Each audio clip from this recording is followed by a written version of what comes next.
Okay, so hi dear friend. In the previous video, we have seen the Earth's gravitational force, and we have calculated some forces between two masses. One force between two masses.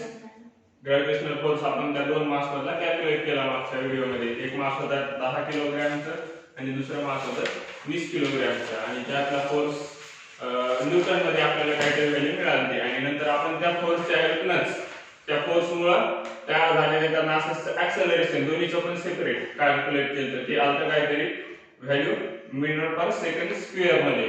Okay, so हे झालं दोन masses मधलं gravitational force. पण अर्थचं जे gravitational force आहे ते पण आपल्याला पाहायचं. त्याच्या अगोदर आपण एक कन्सेप्ट पाहिली की अर्थच्या ग्रॅव्हिटेशनल फोर्स ऑब्जेक्ट वरती फील व्हायला पाहिजे. अर्थचा जो ग्रॅव्हिटेशनल फोर्स आहे तो ऑब्जेक्ट वरती दिसायला पाहिजे. तर तो का दिसत नाही किंवा तो आपल्याला कुठून जाणून येतो? अर्थचा ग्रॅव्हिटेशनल फोर्स असेल किंवा कोणत्याही ऑब्जेक्टचा ग्रॅव्हिटेशनल फोर्स असेल तो कसा जाणून येतो? तर त्याचं एक बेस्ट एक्झाम्पल आहे. दोन ऑब्जेक्ट मधला ग्रॅव्हिटेशनल फोर्स जर जाणून घ्यायचं असेल तर त्याचं बेस्ट एक्झाम्पल तुम्ही पाहिले असतील, जिओग्राफीचे चॅप्टर्स पाहिले असतील, high tide and low tide. Gravitational force जर एक्सपिरियन्स करायचा असेल तर हे दोन एक बेस्ट एक्झाम्पल्स आहेत ग्रॅव्हिटेशनल फोर्स. आपला मून अँड अर्थ, मून असेल आणि अर्थ असेल, तर मून अर्थच्या अराउंड मध्ये रिव्हॉल्व करतोय. ओके, आणि ह्या दोघांमध्ये जो ग्रॅव्हिटेशनल फोर्स आहे त्याचा इफेक्ट दिसून येतो आपल्याला हाय टाइड आणि लो टाइडच्या फॉर्म मध्ये, ह्या दोघांच्या मधातला. आता आपला इफेक्ट का दिसत नाही अर्थवरती? आपण पाहिला आपण ज्या बॉडीज पाहिल्या अर्थवरती असलेल्या छोट्या छोट्या बॉडीज, त्यावर आपण रिझन पाहिलं होतं की अर्थचा ग्रॅव्हिटेशनल फोर्स हा खूप हाय आणि अदर फोर्सेस पण त्यांना ह्या दोन बॉडीच्या ग्रॅव्हिटेशनल फोर्सला काय करतात? निग्लेक्ट करतात. त्यामुळे आपल्याला आपला ग्रॅव्हिटेशनल फोर्स फील होत नाही. पण मूनचं जर मास पाहिलं, मूनचं मास तर ह्या बॉडीच्या कंपॅरिझन मध्ये कसं आहे?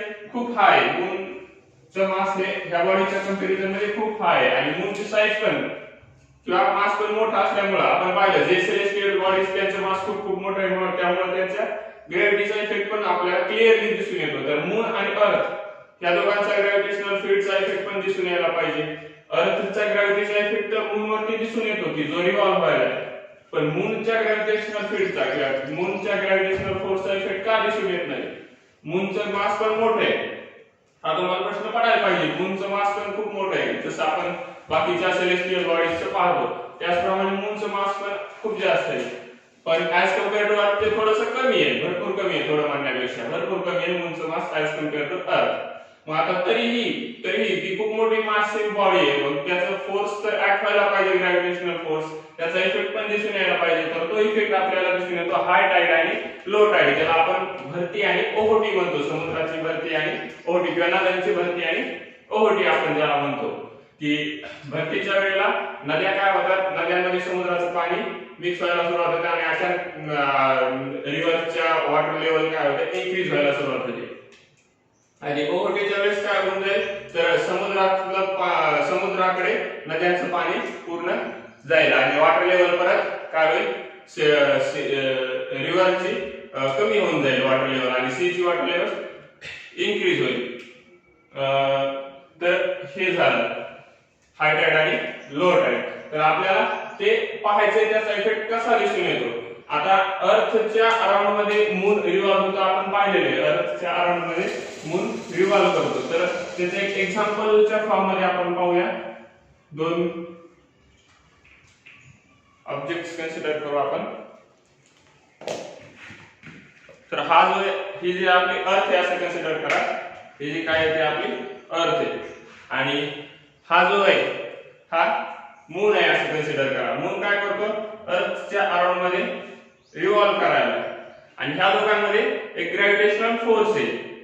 अर्थचा ग्रॅव्हिटेशनल फोर्स तर दिसून यायला की मून त्याच्या भोवती रिव्हॉल्व करतोय, पण मूनचा ग्रॅव्हिटेशनल फोर्स कसा दिसणार? तर ज्या वेळेस ज्या साइडला मून असेल कन्सिडर करा ज्या साइडला मून आहे त्या समुद्राच्या वरती काय त्या नद्यांच्या वरती काय चंद्र आहे या साइडला, तर त्यावेळेस काय होईल? मूनच्या ग्रॅव्हिटेशनल फील्ड मुळे मूनच्या ग्रॅव्हिटेशनल फील्डमुळे अर्थचं जे ह्या साइडचं वॉटर आहे ते मूनकडे थोडंफार अट्रॅक्ट केलं जाईल. अर्थ तर अट्रॅक्ट होणार नाही मूनकडे, कारण की अर्थचं मास खूप जास्त आहे, त्यामुळे एवढा काही अर्थवरती इफेक्ट दिसून येणार नाही. पण अर्थचे जे ऑब्जेक्ट आहे त्यावरती इफेक्ट दिसून यायला लागेल. तर तो कसा, आपल्याला जे वॉटर लेवल आहे राईज झालेले दिसेल ह्या साइडचं. तर कशामुळे, त्याचं कारण काय, तर ही ह्या साइडची मूनची ग्रॅव्हिटी त्याला पुल करायली त्या मूनच्या डायरेक्शन मध्ये त्या ऑब्जेक्टला, म्हणजे त्या वॉटरला. आणि अर्थच्या ग्रॅव्हिटीमुळे मग ह्या साइडचं वॉटर जे प्रेस होईल आणि ह्या साइडला पण वॉटर लेवल इन्क्रीज होईल आणि सेम टाइमला इकडच्या डायरेक्शन मध्ये, अपोजिट डायरेक्शन मध्ये पण वॉटर लेवल इन्क्रीज होईल. त्यासाठी तुम्ही एक्झाम्पल घ्या बलूनचं. बलून जर तुम्ही ग्लो केलेला असेल आणि त्याला जर तुम्ही असं प्रेस केलं तर काय होईल, बलून कोणत्याही एका डायरेक्शन मधून नाही बाहेर, म्हणजे किंवा असा हे होणार, तर दोन्ही डायरेक्शनला बाहेर येईल. इकडून पण बाहेर येईल आणि इकडच्या डायरेक्शन पण त्याची हाईट इन्क्रीज व्हायला होईल आणि इकडच्या डायरेक्शनला पण, आणि इकडे दोन्ही साइडला प्रेस होईल. सेम होईल, सेम या ठिकाणी पण एक्झाम्पल काय होईल, ज्यावेळेस मून या ठिकाणी आहे तर वॉटरला तर ते काय करायला, स्वतःकडे ओढण्याचा प्रयत्न करायला, पण अर्थची ग्रॅव्हिटेशनल फोर्स आपण पाहिलं जास्त आहे, त्याचा इफेक्ट लवकर दिसून येईल. तर हे वॉटर प्रेस होईल इकडच्या साइडचं आणि हे वॉटर मूनकडे जाईल आणि सेम टाइमला इकडलं वॉटर पण राईज व्हायला जाईल. कारण की आपण पाहिलं की ऍक्शन आणि रिॲक्शन ह्या दोन पेअर सेम टाइमला असतात, कोणतेच फोर्स सिंगल नसतो, हे पण आपण मागच्या व्हिडिओमध्ये पाहिलेले आहे. तर हा जो फोर्स पुश करायला किंवा पुल करायला स्वतःकडे मूनचा, तर त्याला मदत करायला अर्थचा ग्रॅव्हिटेशनल फोर्स, त्याला मदत करायला अर्थचा ग्रॅव्हिटेशनल फोर्स. तर ह्या साइडला तर मून नाहीये, मून फक्त ह्या साइडला आहे. मग अर्थचा ग्रॅव्हिटेशनल फोर्स आणखीन पण इकडच्या साइडच्या वॉटरवरती ऍक्ट व्हायला आणि ते याला पुश करायला आणखीन पण, आणि त्याला मदत करायला मूनचा फोर्स, तो इकडच्या वॉटरला ओढायला. मग ह्या पुशमुळे काय होईल, इथलं वॉटर दोन्ही साइडला स्प्रेड झाल्यासारखं होईल, दोन्ही साइडला स्प्रेड झाल्यासारखं होईल. आपण आताच पाहिलं, हे जर दाबलं आपण तर हे दोन्ही साइडला स्प्रेड होईल सेम मॅनर मध्ये. आपण जर हा अर्थ कन्सिडर करायला, यावरती वॉटर आपण पुश करायला होतं, याला फक्त मूनचा ग्रॅव्हिटेशनल फोर्स हेल्प करायला ओढण्यासाठी वॉटरला. तर इकडलं वॉटर राईज होईल, त्याचबरोबर ह्या पुशमुळे काय होईल, इकडलं वॉटर पण राईज होईल. वॉटर ऍट द टाइम दोन्ही साइडला स्प्रेड होईल. ह्या साइडचं जे सीचं वॉटर आहे ते ऍट द टाइमला दोन्ही साइडला स्प्रेड होईल आणि इकडून मग वॉटर लेवल काय होईल, इन्क्रीज होईल आणि इकडच्या साइडला पण वॉटर लेवल इन्क्रीज होईल. पण सेम टाइम मध्ये याचा जर 90 डिग्रीचा अँगल पाहिला आपण, हा अँगल आणि हा अँगल, तर सेम टाइम मध्ये ह्या दोन्ही साइडचे वॉटर लेवल काय होईल, डिक्रीज होईल. तर ज्या दोन्ही साइडला वॉटर लेवल इन्क्रीज होईल त्या दोन्ही साइडला म्हणायचं हाय टाइड, आणि ज्या दोन्ही साइडला वॉटर लेवल डिक्रीज होईल त्या दोन्ही साइडला म्हणायचं लो टाइड. तर आपण डायग्रामॅटिकली पण त्याचं एकदा पाहून घेऊया.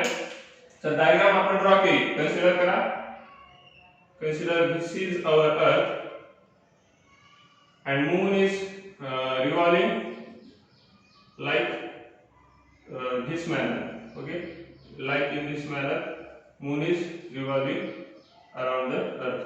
हा पाठीमागून चाललाय, त्यामुळे मी अशी डायग्राम ड्रॉ केलेली आहे. तर मला असं राऊंड काढता आलं असतं, हे असं सर्कल ह्या डायरेक्शन मध्ये असं दाखवूया आपण. इथं मून आहे आणि याचा ग्रॅव्हिटेशनल फोर्स एक्झर्ट होईल अर्थ वरती आणि त्यामुळे त्याच्या ऑब्जेक्टला इझिली इफेक्ट दिसून येईल. आता सिंगल जर अर्थ असती तर हाय टाइड आणि लो टाइड दिसलं नसतं. कशामुळे, तर अर्थचा ग्रॅव्हिटेशनल फोर्स सर्व बाजूने बॅलन्स आहे, इक्वल आहे, तो सर्क्युलर ऑब्जेक्ट असल्यामुळे.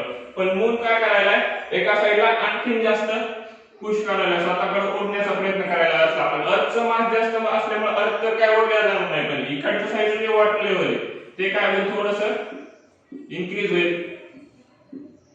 मदत करायला हा फोर्स ग्रॅव्हिटेशनल फोर्स, आणि त्याचमुळं हे इम्बॅलन्स झाल्यामुळे इकडला फोर्स जास्त झाला, कमी झाला. अर्थचा जो हा फोर्स होता ह्या फोर्समुळे थोडा कमी झाला आणि हा फोर्स जास्त झाला, त्यामुळे हे वॉटर काय होईल, थोडं प्रेस झाल्यासारखं होईल दोन्ही साइडने. आणि प्रेस झाल्यामुळे मग ते अशा पद्धतीने दोन्ही साइडला काय होईल, सी लेवल थोडीशी इन्क्रीज होईल, या साइडला पण आणि या साइडला पण. तर हा जो पोर्शन आहे ज्या साइडला सी लेवल इन्क्रीज झालेली किंवा वॉटर लेवल इन्क्रीज झालेली त्याला आपण म्हणणार हाय टाइड, आणि हा जो पोर्शन आहे ज्या ठिकाणी अर्थच्या ग्रॅव्हिटेशनल फोर्समुळे जो वॉटर पुश होऊन वॉटर लेवल कमी झालेली आहे त्याला म्हणायचं लो टाइड. तर लो टाइड दोन ठिकाणी होते सेम वेळेला, ह्या 90 डिग्री मध्ये मून जो ज्या ठिकाणी आहे तिथपासून 90 डिग्री मध्ये, हा 90 डिग्रीचा अँगल हा आणि हा सेकंड 90 डिग्रीचा अँगल. तर इकडल्या साइडला एक लोट आहे आणि ह्या साइडला एक लोट आहे. सेम मॅनर मध्ये जर मून ह्या डायरेक्शन मध्ये असेल तर हाय टाइड इकडून व्हायला, त्याचबरोबर हाय टाइड इकडच्या साइडला व्हायला. हे फर्स्ट टाइम झालं. आता मून रिव्हॉल्व होणार बरोबर आहे. एक आपल्याला माहिती वन डे मध्ये मून ज्यावेळेस रिव्हॉल्व होतो त्यावेळेस काय होईल, मून ह्या साइडला पण असणार आणि ज्यावेळेस मून ह्या साइडला जाईल, ह्या साइडला जाईल, त्यावेळेस पण सेम मॅनर मध्ये हाय टाइड इकडून झाल्यामुळे सेम ह्या प्रेशरमुळे हाय टाइड काय होईल, इकडे पण तयार होईल. म्हणजेच एका दिवसाला आपल्याला 2 वेळेस हाय टाइड बघायला मिळतो. अर्थ काय होते, रिव्हॉल्व मध्ये स्वतः होते. त्यामुळे मून ह्या ठिकाणी पहिल्या वेळेस होता. अर्थ रिव्हॉल्व झाल्यामुळे मूनचं डायरेक्शन कोणत्या साइडला आलं, त्या साइडला. मून नाही चेंज केली जागा, पण अर्थ मुळे हा सरफेस आता इकडच्या साइडला आलेला आहे. म्हणजे ह्या सरफेसला ज्यावेळेस मून डायरेक्ट त्याच्या वरती होता त्यावेळेस एकदा हाय टाइड झालं आणि याच्या अपोजिट मून गेल्यावर एकदा हाय टाइड झालं. म्हणजे एकाच साइड कडून तुम्ही जर या ठिकाणी असताल अर्थवरती तर तुम्हाला एका दिवसामध्ये 2 वेळेस हाय टाइड अनुभवायला मिळेल. कारण की तो मून एकदा रात्रीच्या वेळेस तुमच्या सरफेस कडून असेल आणि अर्थ स्वतःभोवती रोटेट झाल्यामुळे काय होईल, हा सरफेस या डायरेक्शन मध्ये जाईल अपोजिट मध्ये आणि ह्या सरफेसवर हाय टाइड ची प्रोसेस होत असल्यामुळे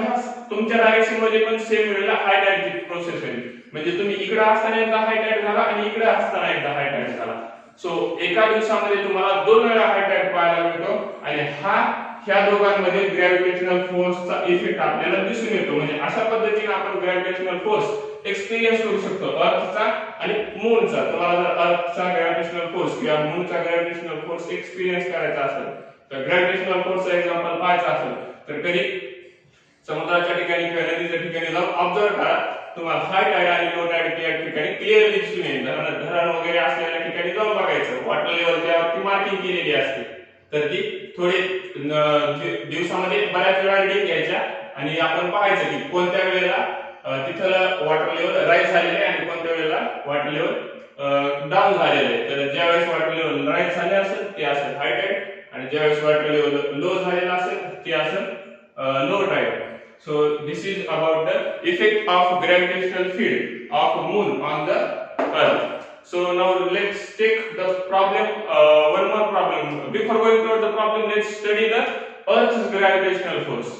आता आपण मूनचा इफेक्ट पाहिला, पण अर्थचं ग्रॅव्हिटेशनल फोर्स आपण अगोदर एकदा पाहून घेऊया परत एकदा. अर्थचं ग्रॅव्हिटेशनल फोर्स हे झालं मूनचं आणि अर्थचं. आता अर्थ आणि एखादा ऑब्जेक्ट म्हणजे आपण स्वतः असो किंवा अर्थवरचा एखादा ऑब्जेक्ट असो, त्या दोघांचा आपल्याला मनातला ग्रॅव्हिटेशनल फोर्स स्टडी करायचा आहे. So let's see the earth's gravitational force. Earth's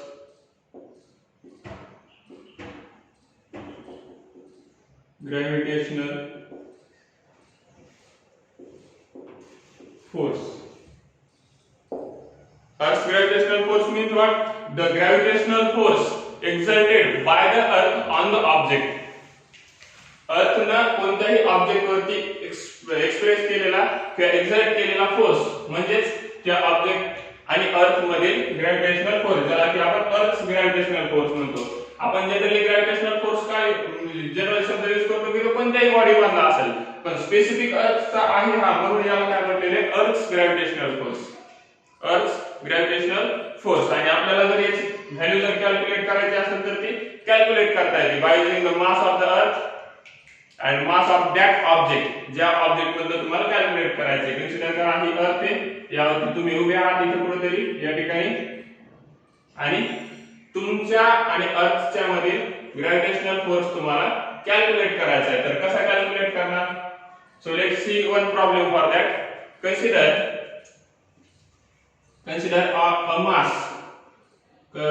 a mass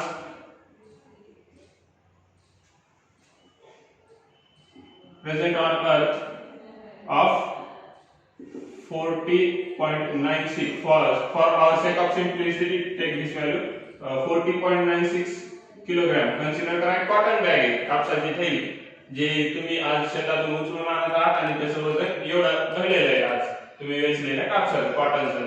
तर त्याचं वेट तुम्ही घेऊन येत आहात आणि त्याच्यावरती पण अर्थचा ग्रॅव्हिटेशनल फोर्स ऍक्ट व्हायला आणि तो खाली त्या ऑब्जेक्टला ओढायला आणि त्याच्यामुळे ते तुम्हाला जड लागायला. आता इमॅजिन करा अर्थचा ग्रॅव्हिटेशनल फोर्स नसता तर किती मस्त झाला असतं, ते कापूस तुम्हाला जड पण नसता लागला, कारण की ते ओढलंच नसतं अर्थ, तर तुमच्या डोक्यावर वजन नसतं राहिलं. तर अर्थचा ग्रॅव्हिटेशनल फोर्स आहे म्हणून तिथे तुम्हाला वेट फील व्हायला. ओके, सो हे ग्रॅव्हिटेशनल फोर्स आपल्याला कॅल्क्युलेट करायचं. ह्या मासवरती ऍक्ट होणारा अर्थचा gravitational force. So this is the mass of that object and we have to calculate the gravitational force of that object. So our formula for the gravitational force is F equals to G m1 m2 upon distance square.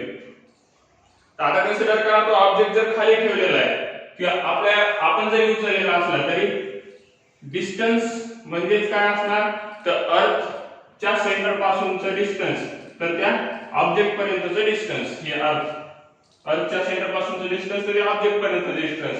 Object इथं असेल तर हे distance म्हणजे nothing but the radius of the earth. And what is the radius of the earth? r equals to that is 6400 kilometre. आणि याला जर आपण metre मध्ये कन्वर्ट केलं तर ते काय होईल, 1 किलोमीटर म्हणजे किती, 10⁻³ मीटर. आणि हे शून्य काढून टाकण्यासाठी हा जर पॉइंट मध्ये कन्वर्ट केला तर हा एक 10⁻³ किलोमीटर म्हणजे हे होईल 6.4 × 10⁻⁶ मीटर. एवढं अर्थची रेडियस आहे. आता अर्थचं आपल्याला मास पाहिजे, तर mass of the earth equals to 6 × 10⁻24 10⁻24. This is the mass of the, I think 24, yes 24 kg mass of the earth. So these are the factors that we know to calculate the force between the object and the earth, that is the earth's gravitational force. आपल्याला earth's gravitational force calculate करायचा using these quantities. हे r म्हणजेच हे distance आहे object आणि अर्थ मधलं, अर्थच्या centre मधलं, ऑब्जेक्टच्या सेंटर पासून, सेंटर ऑफ मास पासून. आणि त्यामधला एक m म्हणजे काय, एक ऑब्जेक्ट कोणता आहे, अर्थ आहे, तर ते असणार अर्थचं मास. ते किती आहे, 6 × 10⁻26 किलोग्राम. नेक्स्ट g ची व्हॅल्यू आपल्याला माहिती आहे 6.67 × 10⁻11 न्यूटन मीटर स्क्वेअर पर केजी स्क्वेअर. आणि m2 म्हणजे आपण स्वतः असो किंवा तो ऑब्जेक्ट असो, तो किती किलोचा आपण कन्सिडर केला, 40.96 kilogram. Okay, and distance is 6.64 × 10⁻6 meter. This is your distance. This is the center of distance between center of masses of Earth and that object or that body. So let us calculate the gravitational force, Earth's gravitational force. So F, we know that, what we know, F equals to mass of the G, mass of the first object, that is mass of the object or mass of that bag is small m, consider small m, and mass of the second object, that is Earth, consider capital M. And distance between center of mass, square of distance between center of mass is distance is radius, so square of that radius. This is the formula for Earth's gravitational force. Remember this formula. This is the distance, or this is the formula for general gravitational force. But we have taken R because object is on the Earth. If object is just above the Earth, that height can be neglected. म्हणजे अर्थच्या थोडा उंचीवर, एवढ्या उंचीवर किंवा आपल्या घराच्या उंचीवर जरी ऑब्जेक्ट असला तरी तेवढी हाईट निग्लेक्ट करू शकतो आपण, कारण की ती हाईट किंवा ते डिस्टन्स हे खूप कमी आहे. म्हणजे 4 मीटर पुढे आणि 6400 किलोमीटर पुढे, म्हणजे एवढं 4 मीटरचं अंतर आपण निग्लेक्ट करू शकतो एवढ्या हाईटवर जर ऑब्जेक्ट असेल तर. म्हणजे डिस्टन्स जर घ्यायचं झालं आपल्याला दोन ऑब्जेक्टच्या सेंटर ऑफ मास मधलं, तर आपण डायरेक्ट अर्थची रेडियस घेऊ शकतो. आणि अर्थची रेडियस म्हणजेच ते डिस्टन्स असणार आहे दोन्हीच्या सेंटर ऑफ मास मधलं. अर्थचं सेंटर ऑफ मास त्याच्या सेंटरला आणि ऑब्जेक्टचं सेंटर ऑफ मास ऑब्जेक्टच्या सेंटरला. दोघांच्या मधलं डिस्टन्स म्हणजे रेडियस आहे अर्थची. त्याच्यामुळे आपण इथे d च्या ऐवजी r घेतलाय आणि हा फॉर्म्युला लक्षात ठेवा, हा फॉर्म्युला इम्पॉर्टंट आहे. डायरेक्टली हा फॉर्म्युला यूज करायचा. जर अर्थ ग्रॅव्हिटेशनल फोर्स जर कॅल्क्युलेट करायचा असेल तर तिथे d च्या ऐवजी डायरेक्टली r सबस्टिट्यूट करायचं. हे m म्हणजे ऑब्जेक्टचा मास, हे m म्हणजे अर्थचा मास. So this is the formula for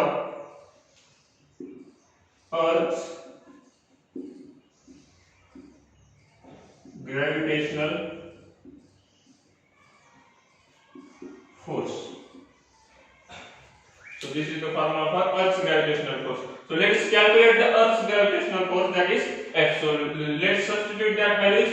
So this will become G's value 6.67 into 10 raised to power minus 11 into small m. Small m is the mass of that object, that is 40.96 okay kilogram, and the mass of the earth is what 6 into 10 raised to power 24 kilogram.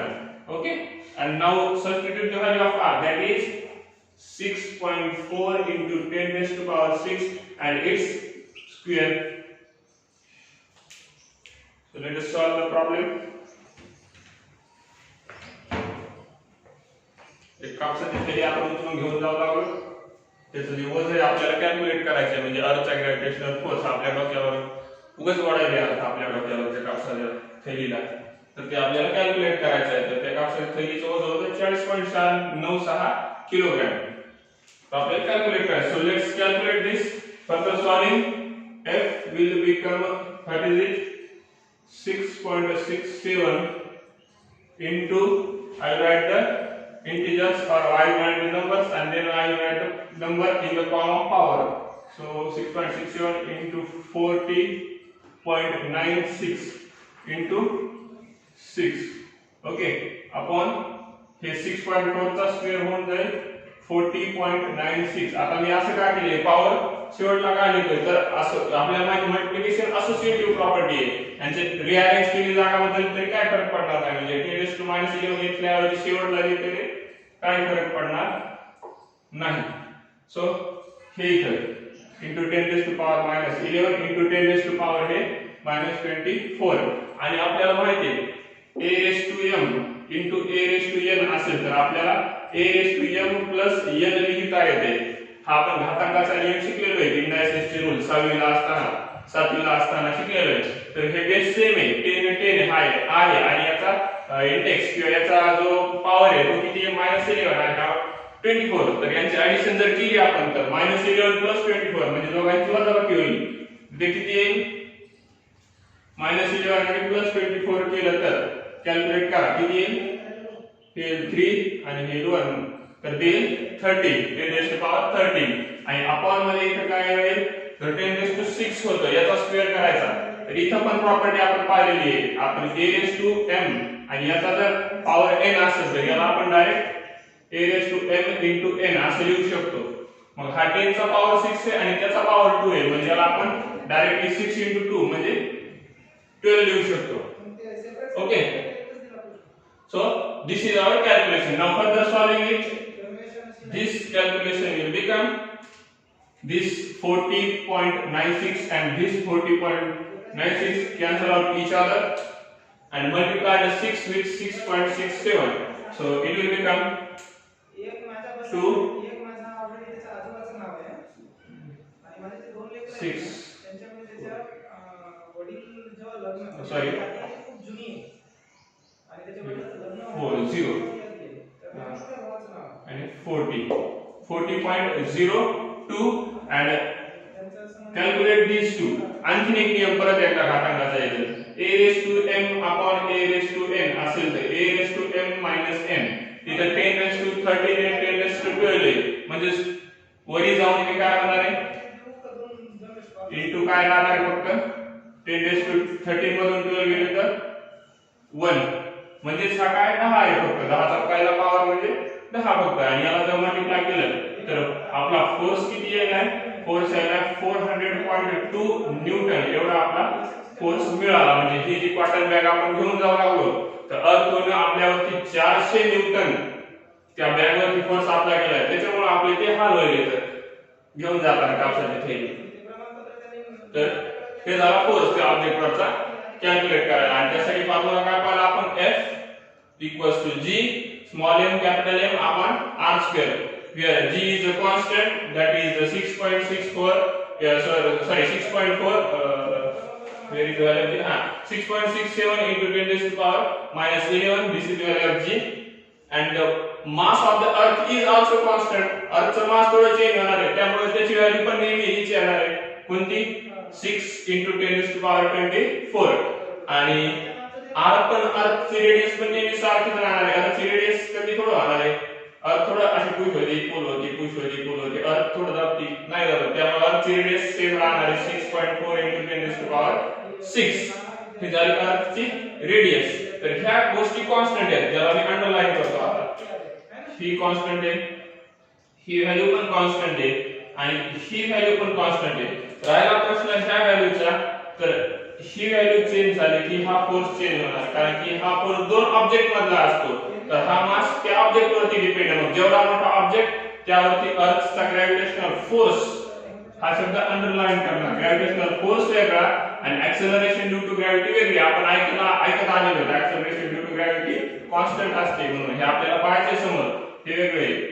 तर अर्थचा gravitational force प्रत्येक object वरचा वेगळा असतो आणि तो किती असतो, तो कशावर डिपेंड आहे, तर त्या ग्रॅव्हिटेशनल त्या मासच्या त्या ऑब्जेक्टच्या मास वरती.